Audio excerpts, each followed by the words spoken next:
Bueno, qué gusto poder estar con ustedes aquí en esta tierra maravillosa. Quiero compartir con ustedes a partir de esta noche,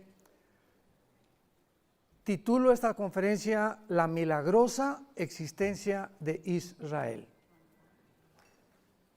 Porque no cabe duda que el 14 de mayo de 1948, que Israel logró su independencia, su libertad y su soberanía ante el mundo, con votos a favor de las Naciones Unidas después del genocidio nazi, ha sido el milagro más grande de la geología, de la historia del ser humano desde hace 6,000 años. Fíjense lo que les acabo de decir. El milagro más grande, porque jamás en la historia se había formado una nación en un solo día. Y después de casi 1900 años de la diáspora famosa, del exilio, donde desde hace 2700 años las 10 tribus primero fueron llevadas a Siria, después 100 años después los babilonios, y en el año 70 después de Cristo, los judíos finalmente rechazan al Mesías, a Yeshua Mashiach, Jesús el Mesías, y entonces Jesús les dice, adiós, pero voy a regresar. Y cuando yo regrese, les dice en hebreo, Baruch Hashem Adonai Elohim, bendito el que viene en el nombre del Señor. En el 48 los judíos regresan, pero no se convierten. Entonces es el renacimiento nacional de Israel el 14 de mayo de 1948. Pero Israel, de acuerdo a la Biblia y a las palabras de Jesús, cuando regrese Jesús, se van a convertir. Y tenemos Romanos 11, 25, 26, que entonces van a aceptar a Jesús como el Mesías, van a pasar 7 años de tribulación tremenda, que no va a ser nada comparada con la persecución de los nazis, y va a ser un pueblo que a través del horno y del sufrimiento van a entender por su rebelión, su orgullo tan grande que tienen, sobre todo los judíos ortodoxos, todos los que se visten de negro, son los fariseos del siglo XXI. Y estos judíos, ¿verdad? No le hacen caso a nadie, no saludan a nadie, no les interesa a nadie. Entonces, es la continuación y la perpetuación del fariseísmo de hace 2000 años, desgraciadamente. Ahora cuando íbamos en el avión, siempre lo hemos intentado, yo hablo con ellos y los bendigo y todos me voltean, ni me pelan. Ni nos fuman, ni me contestan, tratamos de acercarnos, pero permanece ese orgullo tan horrible que fue la caída de Lucifer. El orgullo es el pecado que puede ser la raíz de casi todos los demás pecados que un ser humano o una persona puede cometer.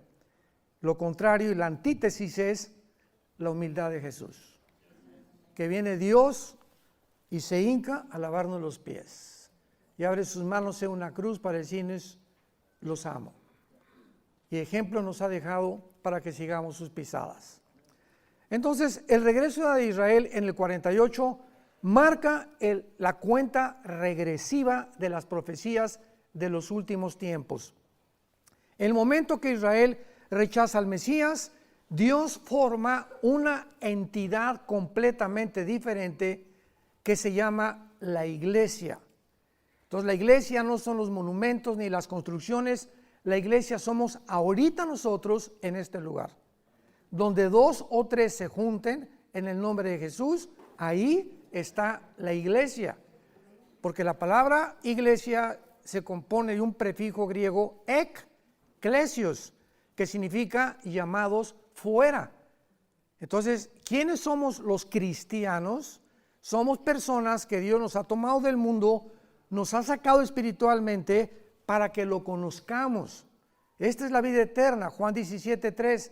Esta es la vida eterna, que conozcamos a nuestro Creador y que lo adoremos en espíritu y le conozcamos en espíritu, porque Dios es espíritu y es preciso que lo conozcamos en el Espíritu Santo.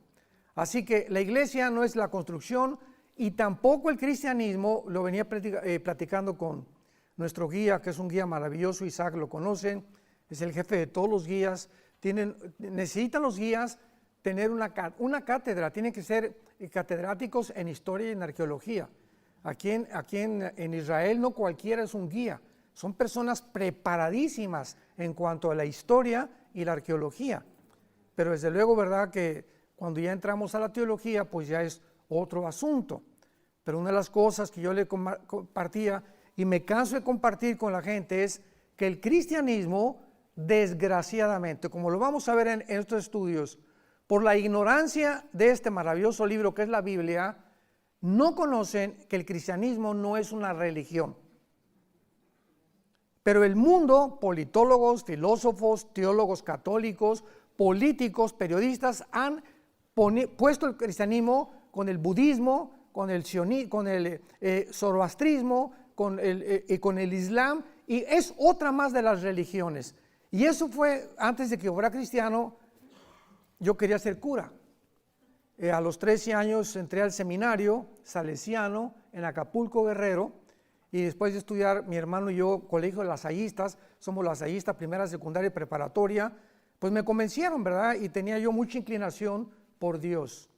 Pero cuando me dijeron una noche, en una reunión, el arzobispo en el seminario, que teníamos que hacer el voto del celibato sacerdotal, le preguntamos, éramos como 15, 16 muchachos, ¿qué es eso? Pues que no se pueden casar, que tienen que jurar no casarse para servir a Dios. Y esa noche, lo he contado varias veces, pasó una güerita, no es mi esposa, eran como las 6, 7 de la tarde, una bicicleta, estamos como en una biblioteca platicando con el arzobispo, y veo y soñé con ella. O sea, ni siquiera le vi la cara, pero me sentía atraído, ¿no? Y le hablé a mi papá. Y le dije, papá, fíjate que me acaban de decir que no me puedo casar y me gustan las mujeres. Mi papá saltó de gusto, mañana voy por ti, porque mi papá era muy católico, siempre trabajó en la política, sirvió a 3 presidentes en México. Mi papá era franciscano y traía su cordón de San Francisco aquí amarrado desde niño, pero jamás, nunca nos llevó a misa, porque no era un católico practicante, y él sabía todo lo que se encontraba detrás de esta religión. Entonces yo me decepcioné tanto de la religión que me hice ateo y comencé a estudiar la dialéctica materialista, marxista, Federico Engels, tenía una foto del Che Guevara atrás en mi cama, inmensa, un póster grandísimo. Estaba dispuesto a irme a Cuba para entrenarme en las guerrillas urbanas, que fue lo que fundó Castro y el Che Guevara en Bolivia. Por eso el Che Guevara fracasó en Bolivia, por eso, porque los indígenas de Bolivia no lo ayudaron, no tuvieron éxito y pues lo mataron ahí mismo en Bolivia. Entonces yo estaba completamente en contra de todo lo que era religión. Cuando mi hermano Alejandro, mañana lo voy a presentar, es el director de nuestro Instituto Teológico, por línea, me comenzó a hablar en un estado que me encontraba yo, me quise quitar la vida 2 veces. Y me dijo mi hermano, vengo a presentarte a Jesús. Le dije, estoy hasta cada religión, he estudiado el budismo, he estudiado el zoroastrismo, he estudiado el islam, etcétera, etcétera, y no me convence ningún líder. Me dice, te vengo a hablar de una persona que se llama Jesucristo. Y le dije, bueno, Jesucristo que murió en la cruz, ¿y qué más? Entonces me regaló el Evangelio de Juan. Y me dijo, léelo. Y no pude llegar más que al Juan 14:6. Cuando escuché, yo soy el camino, yo soy la verdad y yo soy la vida, me acordé de Buda, el gordito antes que morir, ¿verdad? Dicen que acabó en McDonald's. Les dijo a los discípulos, busquen la verdad, el budismo es una religión atea. ¿Cómo que atea? O sea, ¿que entonces no todas las religiones creen en Dios? No, el comunismo es una religión. La masonería es una sociedad secreta ya introducida también dentro de las religiones. Entonces tenemos que conocer, hermanos, en Cristo, y estudiar, investigar de tantas mentiras que han propagado a través de los siglos.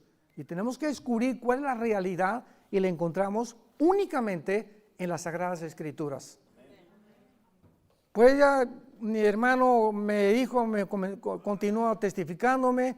Llegó un momento que ya no aguanté con mi vida, me quería quitar la vida, les vuelvo a repetir, no encontraba un propósito, un significado, algo que le diera sentido a mi vida. Ya estaba harto de todas las cosas que había atravesado y caí de rodillas con un misionero que mi hermano me llevó a las 5 de la mañana porque le dije, ya me quiero matar, ya no quiero vivir. Y el misionero simplemente me sacó la Biblia y me enseñó, la paga del pecado es la muerte, Dios te ama, y de tal manera amó Dios al mundo que dio a su Hijo unigénito, y me comenzó a repetir versículos. No aguanté yo más que 5 minutos. Yo le había prometido, mi papá me dijo, los machos no lloran. Y desde los 12, 13 años de edad, por más de 10, 15 años, no lloré. No se imagina lo endurecido. El gadareno era Pinocho comparado conmigo.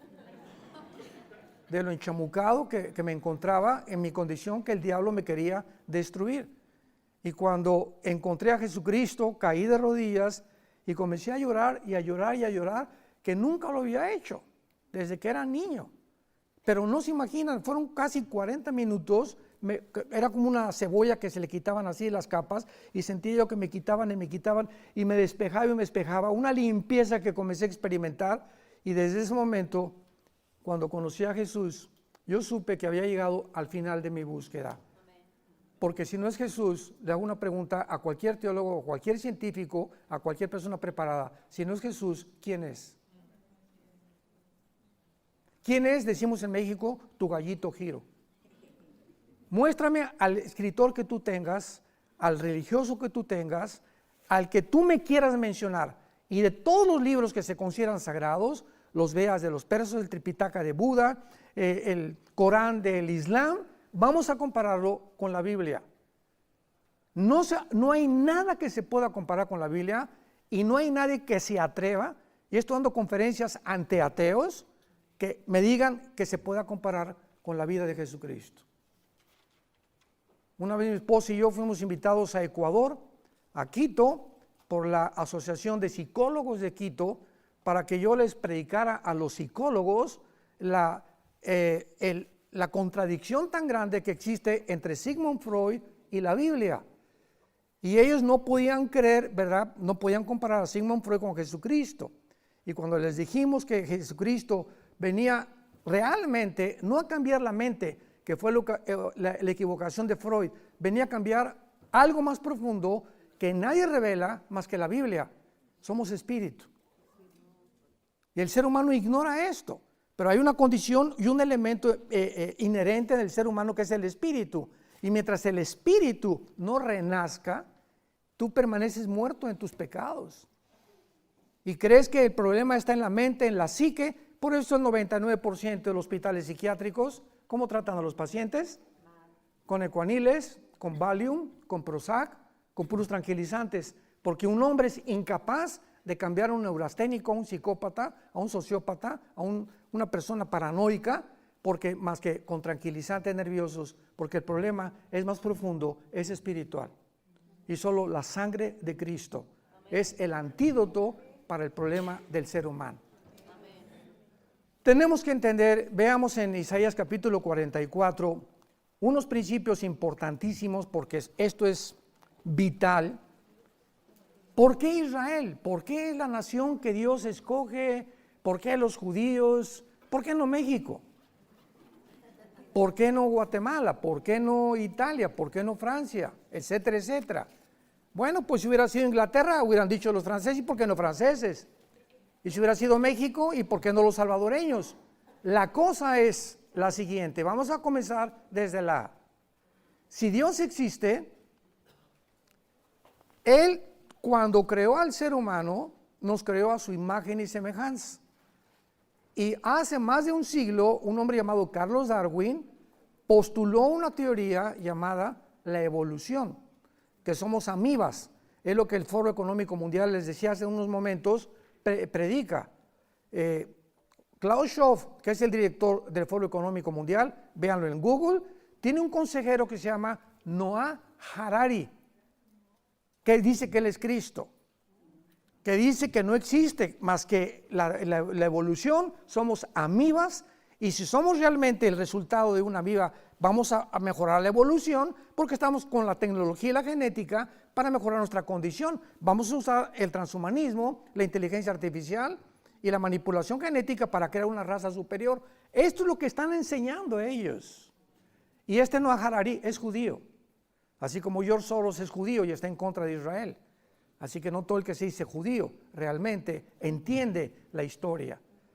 Entonces, esto es importante porque la evolución se demostró en 1954, cuando se descubre el ADN, por el doctor Watson y el doctor Crick, que le dan el Premio Nobel de Medicina, 1954, lo que es el ácido desoxirribonucleico, que es imposible la evolución, porque el ADN de un perro no lo tiene un gato, el ADN de un rinoceronte no lo tiene una jirafa, y si tú cruzas a un caballo con una burra, sale una mula, y sale híbrida. Y de este principio genético existe desde Génesis 1, 11 y 12. Increíble. El primero que comenzó con los primeros experimentos fue Mendel, 1860, cruzando chícharos, y comenzó a postular las leyes de la herencia. Y hasta 1954 los científicos se detuvieron, no tenían para investigar más a fondo, hasta que se descubre el ADN, que impide e impedirá junto con los aminoácidos, si son médicos y científicos, no es posible la evolución. Y jamás se ha demostrado la mutación de una especie a otra especie, hasta este momento.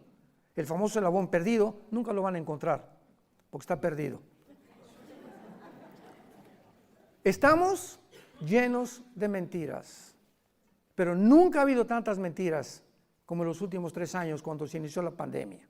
Jamás en la historia las noticias en la televisión, lo que oímos en el radio, las películas están, el diablo sabe que le queda poco tiempo y está nublando la mente, la razón, la coherencia, la lógica más elemental de políticos, filólogos, científicos, etcétera, etcétera, convirtiéndonos realmente en personas zombies. Porque es a lo que el mundo se está convirtiendo, en zombies. En personas que oyes hablar en la televisión sin ningún sentido, sin ninguna lógica, sin ningún raciocinio, estupideces. ¿Cómo es posible que el director del Foro Económico Mundial lo consideren el científico y el pensador número 1 y esté controlando a la mayor parte de los gobernantes del mundo, diciéndoles que van a crear una superraza y que vamos a evolucionar a otro punto más grande, cuando la genética demuestra que es imposible? ¿Cómo es posible que los gobernantes estén tratando de regresar al comunismo y al socialismo cuando ya se demostró que es un fracaso? ¿Qué nos pasa a los seres humanos? La Biblia, el diagnóstico que nos da es correctísimo. El ser humano es un ser enfermo espiritualmente, y hasta que no conozcamos quién es el camino, la verdad y la vida, tu vida nunca tendrá propósito, ni significado, ni ningún interés para lo puedas dedicar a cualquier cosa.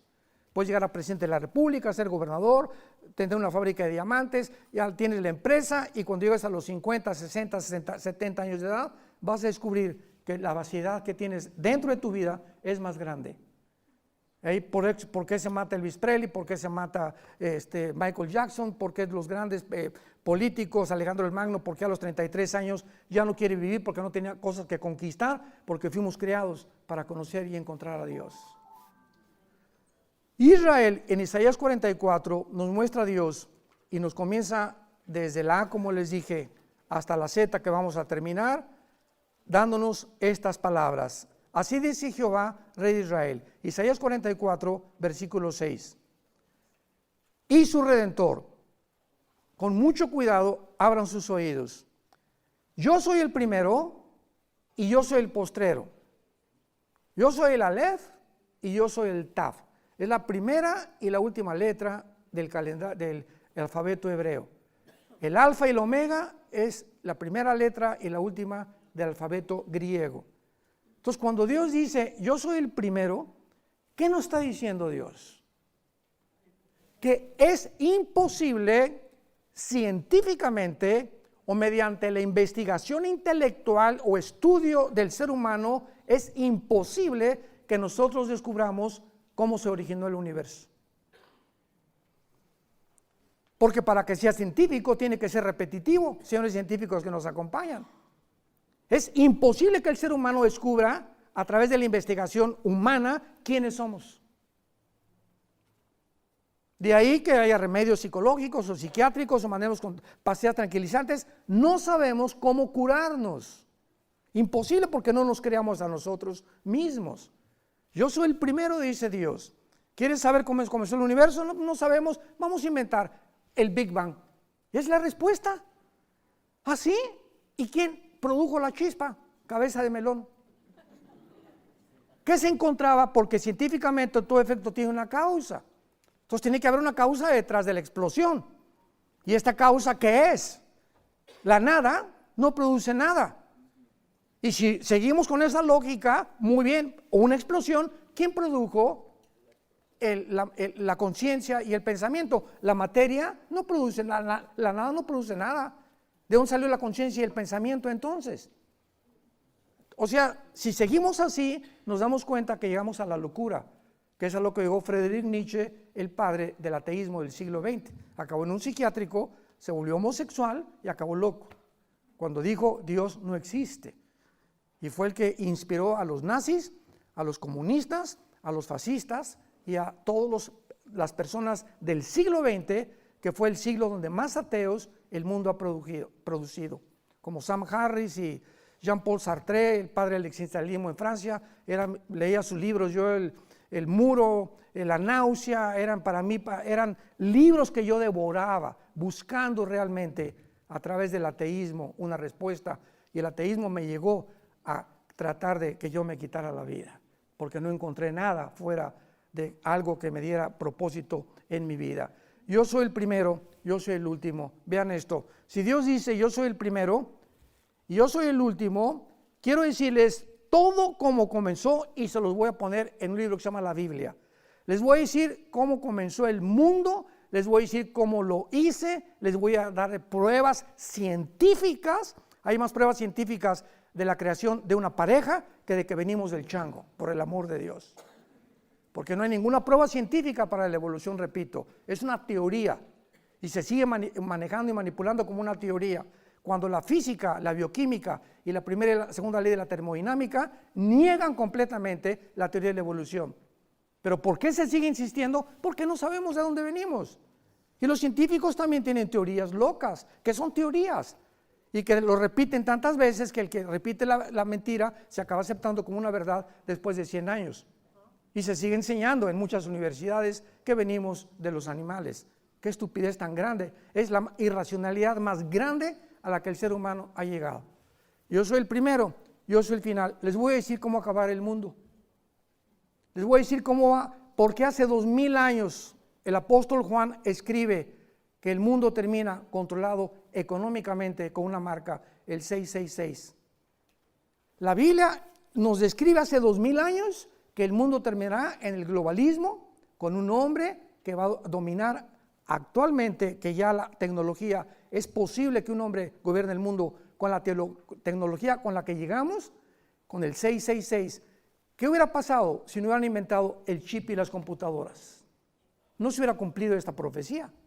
Pero se inventa el chip, se inventan las computadoras, se inventa todo lo que tenemos alrededor, y nos damos cuenta que la Biblia trasciende continuamente las expectaciones y los pronósticos de la misma ciencia. Así que ahora con la vacuna, si no tienes vacuna no te subes, si no tienes vacuna no entras a la escuela, si no tienes vacuna, vemos que una vacuna, aunque la marca va a ser aquí el 666, la vacuna es aquí. Me preguntaban, ¿es la vacuna la marca de la bestia? No, aquí es la vacuna y la marca del 66 va a ser aquí o en la mano derecha. Nosotros no vamos a estar aquí. Tal vez sea un tatuaje, algo que trascienda la cibernética, que pases al banco y en lugar de tarjetas de crédito, lo que quieras, o la moneda digital que se está buscando, pases la mano y los rayos láser, como ahorita los productos en el mercado, pasan así a través de una luz y comienza a marcarle a la cajera $20, $30, $15, etcétera, etcétera. Así nos van a controlar en muy pocos meses, aunque nosotros ya no vamos a estar aquí. Gracias a Dios. Dios nos dice que el tiempo se acabó en la Biblia. El tiempo, o sea, la historia humana ha llegado a su final. La historia humana comenzó cuando Lucifer le dijo a la primer pareja, Adán y Eva, serán como dioses. Y esta mentira ha sido continuamente, llevando una secuencia cronológica a través de toda la historia, Alejandro el Magno, Aníbal, Carlomagno, Saddam Hussein, Hitler, José Stalin, Hugo Chávez, mencióname la persona que tú quieras, todos los que llegan al pináculo de la fama y del poder anhelan controlarnos. No han podido, pero ahora la tecnología, repito e insisto y enfatizo, es capaz con la que hemos llegado de que una sola persona pueda ya gobernar las naciones enteras. Dice Dios, ¿quién proclamará lo venidero? Versículo 7. Ahora Dios reta a Walter Mercado, a Nostradamus, dame el profeta que tú me quieras mencionar, y pregunta a Dios, ¿quién puede proclamar el futuro? Escuchen esto y ponerlo en orden. Ponerlo en orden delante de mí, como yo hago desde que establecí el pueblo antiguo, que es Israel. Vienes a la Biblia, Dios le dice a Abraham, 70 años van a pasar en Egipto, y van a pasar esto, va a haber esclavitud, pero van a ser rescatados. Y después yo voy a levantar un líder, que fue Moisés, que los va a sacar de Egipto y los va a guiar hasta la tierra de Canaán. Y vienen los profetas hebreos para decirnos, el mundo va a tener solamente 4 imperios antes de Cristo, babilonios, medos persas, griegos y romanos, el libro de Daniel. En un orden y una secuencia cronológica exacta, la historia corrobora que ese fue el orden en la que los imperios se sucedieron unos a otros en los siglos pasados. Y de acuerdo a la Biblia, el globalismo que continúa ahora será una forma o la tercera etapa del antiguo imperio romano, donde se unirán 5 naciones del Medio Oriente y 5 de Europa para formar un gobierno de 10 naciones de donde surgirá el anticristo. Él derrocará a 3 naciones que posiblemente sean Egipto, Siria e Irak, y él se corone como el Dios supremo y eliminará todas las religiones y comenzará a perseguir a los judíos por la última vez en toda la historia de Israel. ¿Quién puede poner en orden en la historia sino Dios? O sea, tú estás buscando, ¿recuerdan ustedes a este gran astrónomo que murió en el siglo XX, que dijo Carlos Sagan? Carlos Sagan era una mentalidad extraordinaria en astronomía, pero él dijo, antes de morir, ¿por qué usted murió como ateo?, le preguntó una de sus hijos, y contestó, es que nunca encontré evidencias de la existencia de Dios. Cuando en 1954 el puro ADN demuestra que hay un código escondido en cada una de las células, escrito. ¿Y qué te habla esto? Que hay una inteligencia. ¿Quién escribió el ADN? Y la información que tú tienes en cada de los billones de células que tienes en tu cuerpo. ¿Por el amor de Dios? ¿O por accidente? ¿Cómo es posible que en cada célula tengo ya escrito el color de piel, el color de los ojos, el tamaño, la estatura, las enfermedades, la genética, cómo se transmite todo? Y si se transmiten las enfermedades, también se transmite la enfermedad espiritual, que se llama pecado. Y que Freud le llamó, es el problema de la mente, para curarlo con pastillas tranquilizantes. ¿Por qué escogió Dios a Israel? Número 1, a los que quieran apuntar, para que el mundo tuviera el ejemplo de una nación monoteísta, para formar la primera nación monoteísta de la historia del ser humano. Veamos en Deuteronomio capítulo 7, versículo 6 al 8, lo que Dios dice al pueblo de Israel. Deuteronomio 7, del 6 al 8. Porque tú eres pueblo santo. Acuérdense que la palabra santo, apúntalo en el hebreo, kadosh. Kadosh significa apartado, no significa bueno, ni que seamos muy buenos, sino que somos gente apartada para un servicio santo, un servicio diferente. Tú eres un pueblo apartado para Jehová tu Dios. Jehová tu Dios te ha escogido, vean ustedes la soberanía de Dios, para que tú seas un pueblo especial, le dice a Israel, más que todos los pueblos que están sobre la tierra. Y aquí Israel pudo haber dicho, Gracias, hasta que nos reconociste, Señor, ¿verdad? El orgullo inmediatamente, cuando viene el aplauso y el reconocimiento, la naturaleza humana se vuelve vanidosa y creída, y crees realmente lo que te están diciendo. Versículo 7, Dios interviene, no por ser ustedes más que todos los pueblos, los ha querido Jehová, y los ha escogido, pero pues ustedes eran el más insignificante de todos los pueblos. Ve un mapa de Israel, rodeado de 22 millones de personas. Es un puntito insignificante, como nos dijo el guía. De norte a sur y de oriente a occidente, el kilometraje de Israel es impresionante. Y la tecnología que ha superado a todos los países árabes de alrededor es lo que ha causado la envidia. Dijo Salomón, toda obra significativa causa la envidia de los demás. Ya tu vecino se compró un Mercedes-Benz, ahí está el envidioso. Ya tiene mejor vida, ahí viene la envidia. Ya el hermano se compró un vestido bonito, parece china poblana. Así es la naturaleza humana. No aguantamos que alguien sea mejor que nosotros o que nos prospere. Las mujeres, ¿quién es la más bonita? Si alguien canta, pues tiene que cantar mejor. O si alguien ya tiene una raíz espingada, pues me la voy a respingar yo también. Es una competencia continuamente entre nosotros para quién supera a quién. Forma parte de la naturaleza caída del ser humano. No porque ustedes sean mejor, sino simplemente eran el más insignificante, porque lo débil de Dios es más fuerte que nosotros y lo que es completamente despreciado para Dios es la belleza. ¿Por qué Dios cogió que naciera en un pesebre el creador del universo? Pónganse a pensar, rodeado de vacas y de becerros y de gallinas. En un pesebre escoge Dios meterse en el esperma que Él produjo en María, con el cromosoma Y, porque el Mesías tenía que ser de naturaleza masculina, que es lo que produce el cromosoma Y, y para que María en 9 meses tuviera aquí al próximo Mesías, hijo de Dios Altísimo. ¿Por qué escoge Dios que nazca? Nos preguntaron ahora, en Nazaret. ¿Le soplo? Es que nos hizo una pregunta el guía, no me conteste, dijo, pero ¿por qué creen que nació en Nazaret, verdad? Bueno, la palabra Nazaret viene de nacer, que significa rama, perdón, que significa algo deseable, y necer, que significa rama o vástago.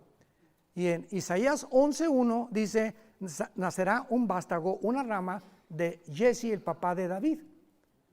Entonces, Nazaret era el pueblo exactamente como en México, Tepito. ¿Dónde naciste en Tepito? Nadie se orgullece de decir nací en Tepito. No nací en la Riviera Francesa, ¿verdad? Y nací en Chicago, etcétera, etcétera. Pero Nazaret, cuando comienzan a decir que Jesús nació en Nazaret, ¿se acuerdan que Natanael dijo, qué cosa ha salido buena de Nazaret? Era un pueblo despreciable, un pueblo bajo, un pueblo débil, un pueblo que nadie consideraba que nada pudiera salir de ahí. Ahí escogió Cristo para desarrollar su infancia como carpintero. Y cada vez que Cristo, durante su carpintería, clavaba un clavo, sabía perfectamente bien que estaba haciendo en lo que iba a morir. Iba a morir con la madera con la que él trabajó. Todo tiene un significado, no hay nada absolutamente accidental en la palabra de Dios. Entonces, Dios les dice a Israel, ustedes eran del más insignificante, versículo 8, sino por cuanto Dios los amó y quiso guardar el juramento que juró a tus padres, te ha sacado Jehová con mano poderosa y ha rescatado de servidumbre de la mano de Faraón rey de Egipto. ¿Por qué te escogió a ti, a Dios, y no a tu primo? ¿Por qué te escogió Dios a ti y no una hermana que tienes por ahí que todavía anda ahí de locochona?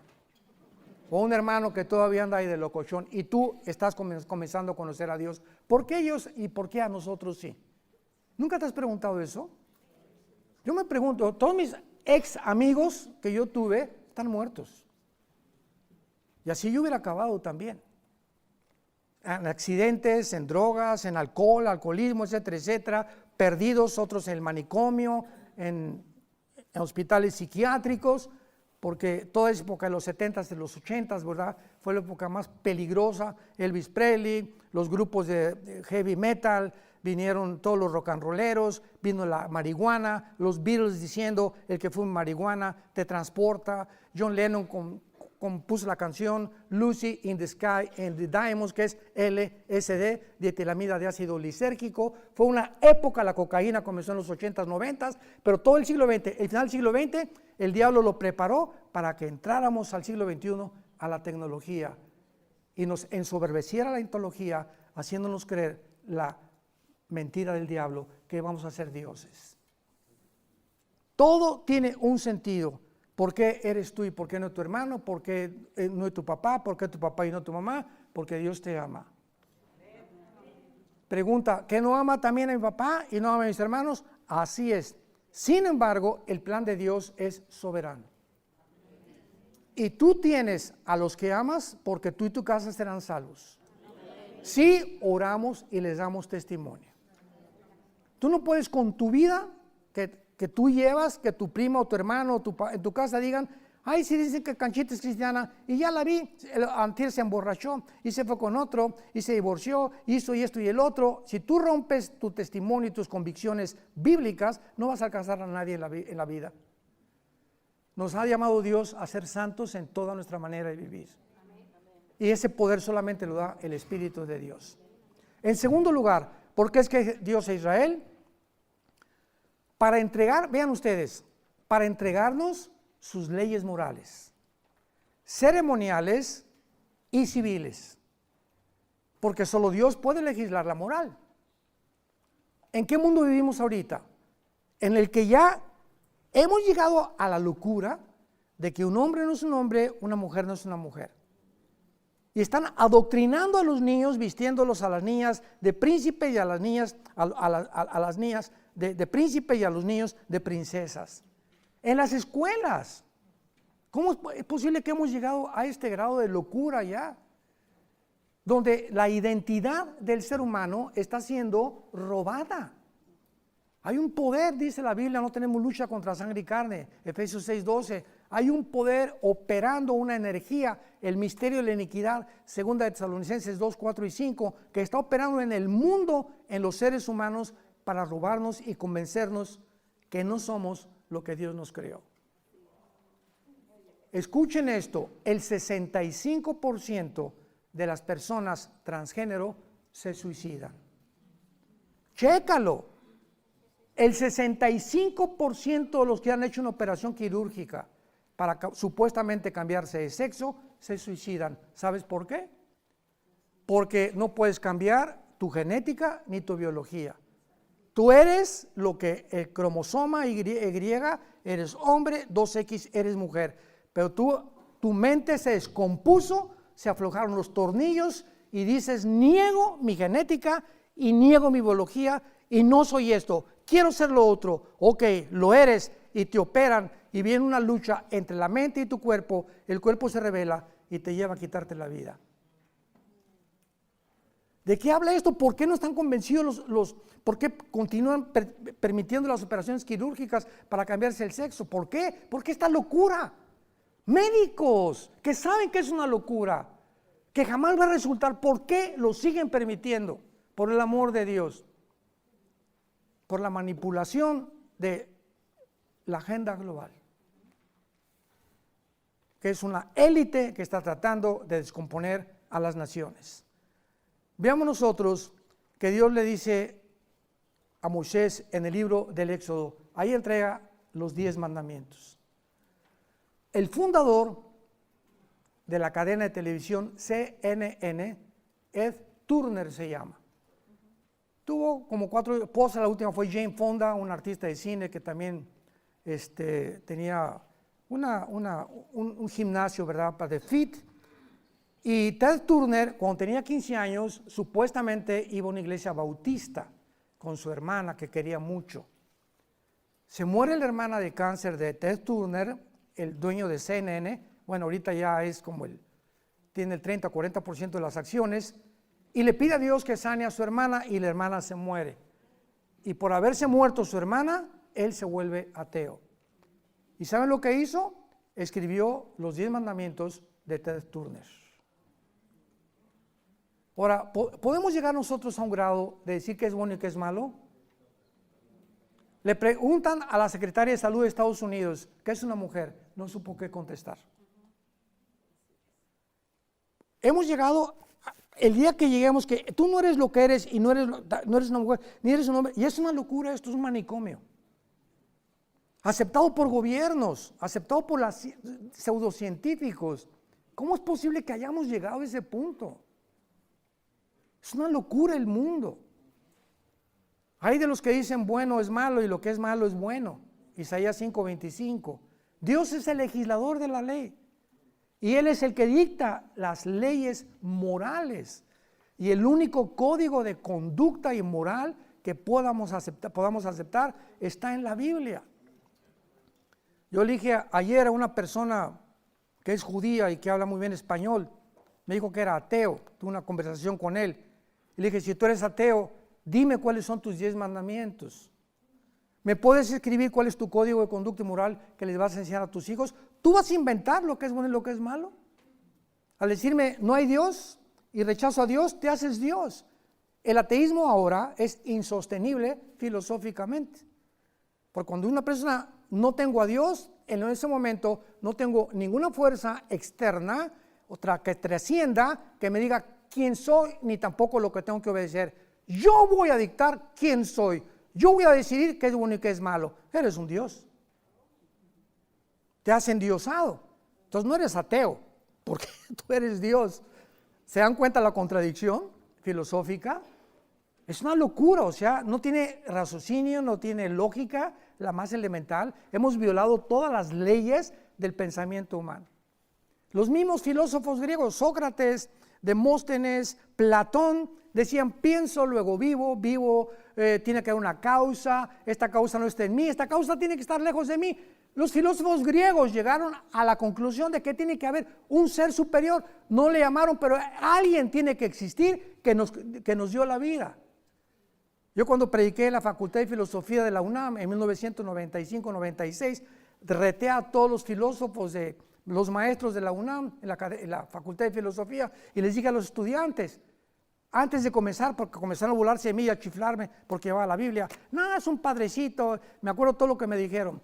Ya los callé y les dije, quiero hacerles una pregunta nada más a todos ustedes. ¿Alguno de ustedes defíname qué es la verdad? ¿Son filósofos? ¿Qué es la filosofía? Pues una perspectiva de la verdad. Pero ¿quién puede definir qué es la verdad? No hubo nadie que se levantara.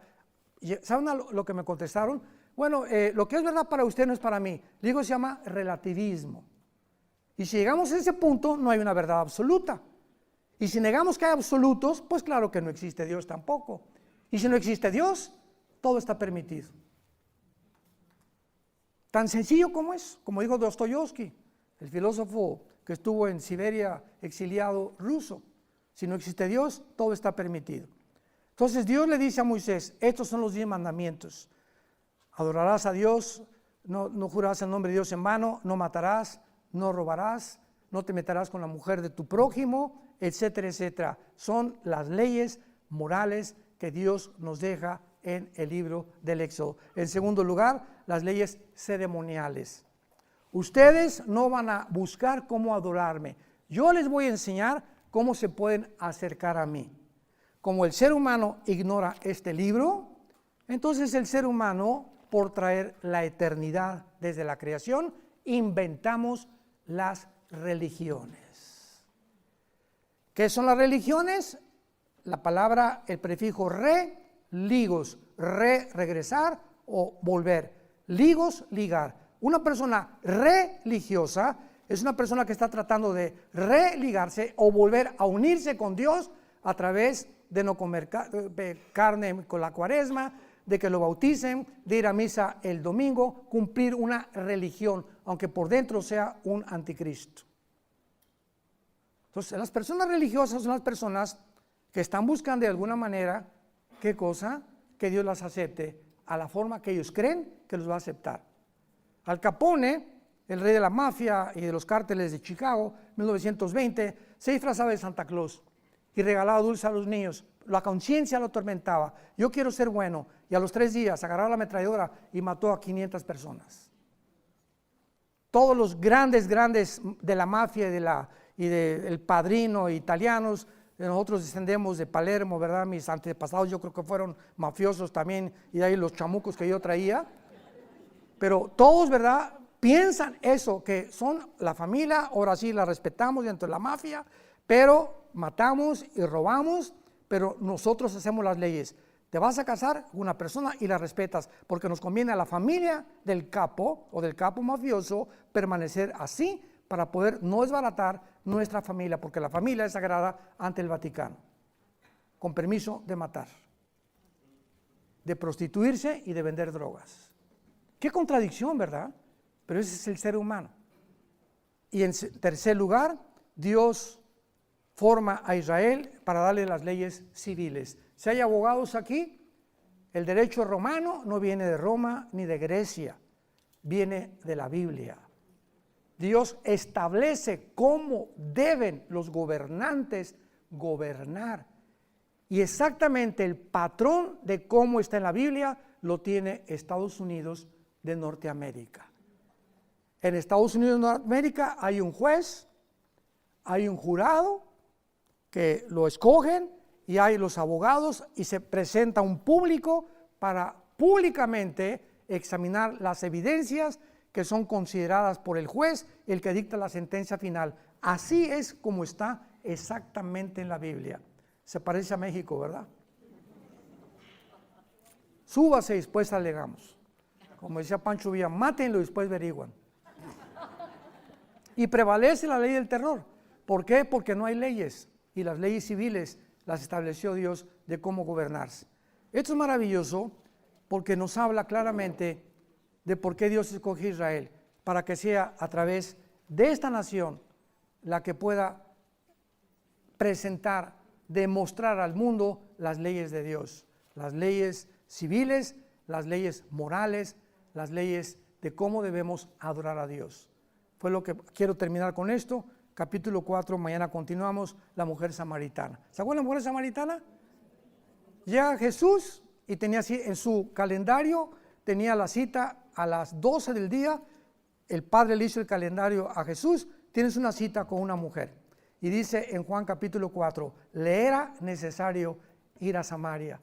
¿Por qué necesario? Porque estaba en su calendario de Jesús. ¿Y por qué a las 12 del día? Porque las mujeres honestas y no prostitutas recogían el agua a las 8 de la mañana, cuando no hay sol. Pero las marginadas, para que nadie las criticara, iban a las 12 del día. Y Jesús fue a visitar a la peor de las mujeres. Llevaba 5 maridos y con el que vivía era su amante, la chulis. A ella vino Jesucristo a darle el plan de salvación. Y vean la mujer, 5 maridos, llevaban 5 matrimonios. Y vivía en Amaciato, pero era bien religiosa. Mis padres adoraron en ese templo. Todavía, vean ustedes, ¿no? O sea, yo puedo casarme y divorciarme y seguir persinándome. Y ustedes dicen que en Jerusalén, y Cristo le dice, mira, no es ni allá, ni en el catolicismo, ni en el protestantismo, ni en la bautista, ni en la presbiteriana, ni en los musulmanes, ¿verdad? No es la religión y la organización, créeme a mí. Es Jesús. No le creas a ninguna organización ni a ninguna religión, créele a un hombre que se llama Jesucristo. Y el cristianismo no es una religión, es una relación viva, dinámica, orgánica con alguien que vive. Y que esta noche quiere entrar a tu vida como tu Salvador.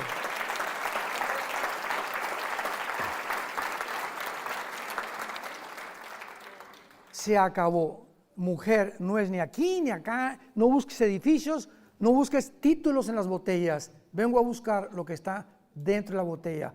Hay católicos que se van a condenar y hay católicos que se van a salvar. Hay cristianos evangélicos que se van a ir al infierno, porque el hecho de que seas cristiano evangélico no significa que te vas al cielo, más que siguiendo a Jesús. Entonces no confíes por la religión a la que tú perteneces. No conviertas el cristianismo en una religión donde solamente cumplas con tus diezmos y el domingo y de lunes a viernes te portas como hijo del diablo. Porque en ese momento estás apostatando y negando realmente tu fe. Entonces el cristianismo es una relación diaria. Es la persona que se levanta y medita, lee, memoriza 1, 2 versículos, pasa 10, 15, 20 minutos en oración con Dios, antes de acostarse abre la Biblia, tiene comunión con Dios, porque es imposible tener comunión con el Creador sin este libro. Y muchos ya ni la Biblia traen. Las iglesias ya, de la tecnología, las letritas, ¿verdad? Y les ponen los versículos y con eso ya desaparecen las Biblias. Y es la tecnología, es el lado negativo de la tecnología en las iglesias. Padre, vamos a orar, te damos las gracias por tu palabra. Haznos comprender que detrás de cada mandamiento, de cada plan que tú has desarrollado a través de la historia, como el que estamos estudiando en esta tierra, Israel, que la palabra Israel significa los que luchan al lado de Dios. El que lucha al lado de Dios, es lo que significa la palabra Israel. Y ahora nosotros somos realmente tu pueblo como la iglesia, pero tú no te has olvidado de los judíos, porque tienes 3 capítulos en el Nuevo Testamento, Romanos 9, 10 y 11, que nos dicen claramente que vas a regresar por ellos y te van a reconocer como el Mesías en tu segunda venida después de la Tercera Guerra Mundial. Gracias por habernos apartado ahora y traernos a este país que era de ellos y la tierra que les pertenecía, para que ahora nosotros sembremos esta palabra en la tierra en la que ellos creen, que ellos realmente eran los dueños de todos tus mandamientos y de todas tus promesas. Gracias por habernos llamado en Jesucristo, por habernos escogido, no por nada bueno que hubiera en nosotros, sino por tu gracia y porque nos has amado antes de que nosotros te amáramos a ti. Te decimos que te amamos, Jesús, que queremos permanecer en la esperanza a la que nos has llamado hasta el fin y que podamos ser renacidos de nuevo, verdaderamente sirviéndote en espíritu y en verdad. En el nombre de Jesús. Amén.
estar con ustedes aquí en esta tierra maravillosa. Quiero compartir con ustedes a partir de esta noche.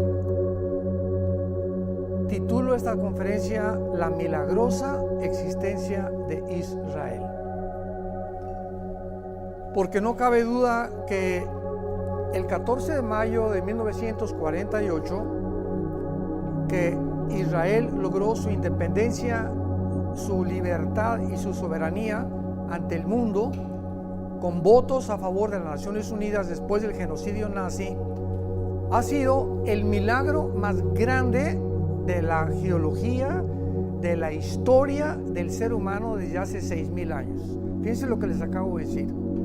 El milagro más grande, porque jamás en la historia se había formado una nación en un solo día. Y después de casi 1900 años de la diáspora famosa, del exilio, donde desde hace 2700 años las 10 tribus primero fueron llevadas a Siria, después 100 años después los babilonios, y en el año 70 después de Cristo, los judíos finalmente rechazan al Mesías, a Yeshua Mashiach, Jesús el Mesías, y entonces Jesús les dice, adiós, pero voy a regresar. Y cuando yo regrese, les dice en hebreo, Baruch Hashem Adonai Elohim, bendito el que viene en el nombre del Señor. En el 48 los judíos regresan, pero no se convierten. Entonces es el renacimiento nacional de Israel el 14 de mayo de 1948. Pero Israel, de acuerdo a la Biblia y a las palabras de Jesús, cuando regrese Jesús, se van a convertir. Y tenemos Romanos 11, 25, 26, que entonces van a aceptar a Jesús como el Mesías, van a pasar 7 años de tribulación tremenda, que no va a ser nada comparada con la persecución de los nazis, y va a ser un pueblo que a través del horno y del sufrimiento van a entender por su rebelión, su orgullo tan grande que tienen, sobre todo los judíos ortodoxos, todos los que se visten de negro, son los fariseos del siglo XXI. Y estos judíos, ¿verdad? No le hacen caso a nadie, no saludan a nadie, no les interesa a nadie. Entonces, es la continuación y la perpetuación del fariseísmo de hace 2000 años, desgraciadamente. Ahora cuando íbamos en el avión, siempre lo hemos intentado, yo hablo con ellos y los bendigo y todos me voltean, ni me pelan. Ni nos fuman, ni me contestan, tratamos de acercarnos, pero permanece ese orgullo tan horrible que fue la caída de Lucifer. El orgullo es el pecado que puede ser la raíz de casi todos los demás pecados que un ser humano o una persona puede cometer. Lo contrario y la antítesis es la humildad de Jesús, que viene Dios y se hinca a lavarnos los pies y abre sus manos en una cruz para decirnos, los amo. Y ejemplo nos ha dejado para que sigamos sus pisadas. Entonces, el regreso de Israel en el 48 marca la cuenta regresiva de las profecías de los últimos tiempos. En el momento que Israel rechaza al Mesías, Dios forma una entidad completamente diferente que se llama la iglesia. Entonces, la iglesia no son los monumentos ni las construcciones, la iglesia somos ahorita nosotros en este lugar. Donde 2 o 3 se junten en el nombre de Jesús, ahí está la iglesia. Porque la palabra iglesia se compone de un prefijo griego ekklesios, que significa llamados fuera. Entonces, ¿quiénes somos los cristianos? Somos personas que Dios nos ha tomado del mundo, nos ha sacado espiritualmente para que lo conozcamos. Esta es la vida eterna, Juan 17:3. Esta es la vida eterna, que conozcamos a nuestro Creador y que lo adoremos en espíritu y le conozcamos en espíritu, porque Dios es espíritu y es preciso que lo conozcamos en el Espíritu Santo. Así que la iglesia no es la construcción y tampoco el cristianismo. Lo venía platicando con nuestro guía, que es un guía maravilloso, Isaac lo conocen, es el jefe de todos los guías. Necesitan los guías tener una cátedra, tienen que ser catedráticos en historia y en arqueología, En Israel no cualquiera es un guía, son personas preparadísimas en cuanto a la historia y la arqueología. Pero desde luego, ¿verdad?, que cuando ya entramos a la teología, pues ya es otro asunto. Pero una de las cosas que yo le compartía y me canso de compartir con la gente es que el cristianismo, desgraciadamente, como lo vamos a ver en estos estudios, por la ignorancia de este maravilloso libro que es la Biblia, no conocen que el cristianismo no es una religión. Pero el mundo, politólogos, filósofos, teólogos católicos, políticos, periodistas, han puesto el cristianismo con el budismo, con el zoroastrismo, con el islam, y es otra más de las religiones. Y eso fue, antes de que yo fuera cristiano, yo quería ser cura. A los 13 años entré al seminario salesiano en Acapulco, Guerrero, y después de estudiar, mi hermano y yo, colegio de lasallistas, somos lasallistas, primera, secundaria y preparatoria, pues me convencieron.